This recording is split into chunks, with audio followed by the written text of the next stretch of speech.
왜 미국에서 윤석열 대통령 탄핵 반대를 하는 걸까요? 미국에 살고 계신 한인분들이 정치를 신경 쓸 시간도 없고 사실 우리에게 큰 영향을 미치진 않다고 생각할 수도 있잖아요. 그런데 우리에게도 영향을 끼칠 수 있다는 거예요. 이게 무슨 말인지 언론에 나온 대로 믿기보다는 진실이 뭔지 알아보셔야 할 것 같아요. 12월 3일에 윤 대통령이 계엄령을 선포했습니다. 탄핵이라는 것은 헌법을 일시적으로 정지시키고 일반적인 통치가 불가능할 때 사용하는 극단적인 조치입니다. 그런데 더불어민주당에서는 윤통이 국회의 동의 없이 계엄령을 선포할 권한이 없다고 주장하고 있습니다. 하지만 대한민국 헌법에는 대통령이 계엄령을 선포하는 것은 합법입니다. 그리고 계엄령은 현 정치인들을 갈아엎겠다는 소린데 윤통이 왜 자기 자신을 해고당할 일을 하겠어요? 물론 계엄령으로 인해 많은 사람들이 정치에 관심을 갖고 도대체 이게 무슨 일인가 직접 나서서 알아보게 된 건 잘 된 거라고 생각을 해요. 탄핵이 돼서 윤통은 직함을 유지하고 행정권을 잃고 헌법재판소의 결정을 기다려야 하는 게 탄핵인데 근데 이게 무슨 일입니까? 윤통을 내란죄로 몰아넣고 감옥으로 보냈습니다. 탄핵 때문이 아니라 계엄령 선포와 관련된 반란 혐의로 기소된 거죠. 국회에서 야당 더불어민주당이 3분의 2를 차지하고 있어요. 윤통의 당 국힘당은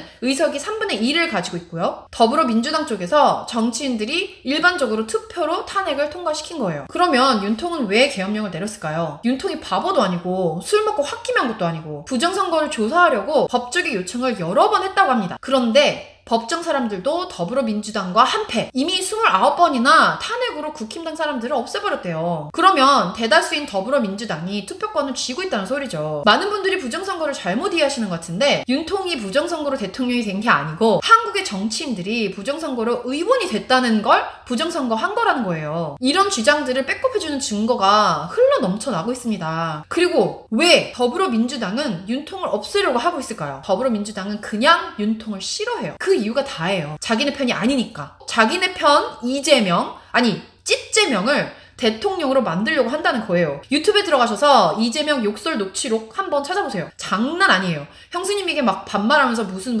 막 이러고 언론에서는 윤통의 계엄령, 탄핵 모두 조작하고 있어요. 특히 JTBC. 언론에 보도되는 것들을 다 믿으시면 안 돼요. 미국에서도 언론은 벌써 신뢰를 잃은 지 꽤 됐잖아요? 미국도 투통과 부정선거 때문에 한동안 시끄러웠잖아요. 투표할 때 사용되는 기계들이 베네수엘라에서 만든 하드웨어, 북한에서 만들어낸 소프트웨어 이런 것들로 만들어진 기계들이라는 거예요. 그렇다면 왜 한국 분들은 이렇게 시위를 하며 맨날 유튜브 영상 보면서 울고 가슴 아파하고 그러는 걸까요? 제 생각엔 이래요. 대부분의 탄핵 반대하시는 분들이 60, 70대 이상들이신데 이분들은 북한의 공화당 세력의 위기를 넘고 살아남으신 분들이에요. 저희 집에서도 할머니, 할아버지 얘기 들어보면 친구들과 가족들이 막 다 죽고 한꺼번에 줄로 세워놓고 그냥 총으로 막 한국은 그냥 피바다였대요. 그런데 40대, 50대 분들은 직접적으로 이런 경험을 못한 것도 있고 부모에게 이런 이야기들을 듣지 못하신 분들 아닐까. 학업이 높으신 분들이 대다수로 더 탄핵 찬성을 하시더라고요. 미국도 그렇잖아요. 아이비리그, UC, 대학 교수들이 더 진보 쪽이고 사회주의 사상들을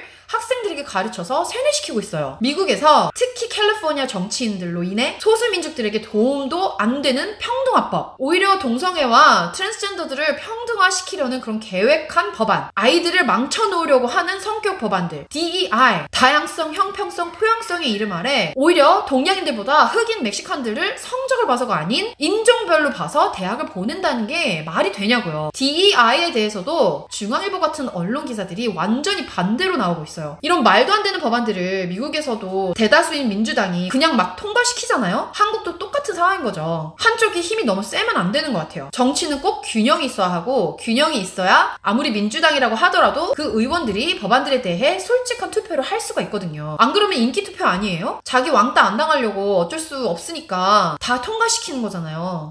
더불어민주당에서 탄핵을 통과시키고 정권을 잡게 되면 남한이 공산주의 사상들을 쫙 뿌릴 거라는 게 너무 말이 되는 것 같아요. 만약에 남한이 공산화가 되면 우리가 맘 편하게 여름방학 때 친척도 보러 가고 놀러도 가고 우리 아이들에게 이게 한국이다 라고 할 수가 있을까요? 그리고 한국에서 너무 세계적으로 인기 많은 K-POP, K-뷰티, K-푸드 이런 것들도 다 더불어민주당에서 다 지배를 하게 되면 그걸로 인해 이 온 세상이 공산화가 된다는 거죠. 그리고 남한이 공산화가 되면 이스턴 에이시아 쪽에 있는 나라들이 다 공산화가 될 수가 있어요. 안 그래도 미국도 지금 그러고 있잖아요. 공산주의인 중국과 북한이 힘이 너무 커져서 앞으로 미국까지 침투할 수 있는 계획을 더 잘할 수가 있어요. 남한이 IT, 테크, 차, 자동차 이런 거에 지금 앞서가고 있잖아요. 만약에 더불어민주당이 정권을 갖게 되면 그들이 그 모든 회사들을 쥐흔들게 되는 거죠. 여러분은 이것에 대해서 어떻게 생각하는지 궁금하네요.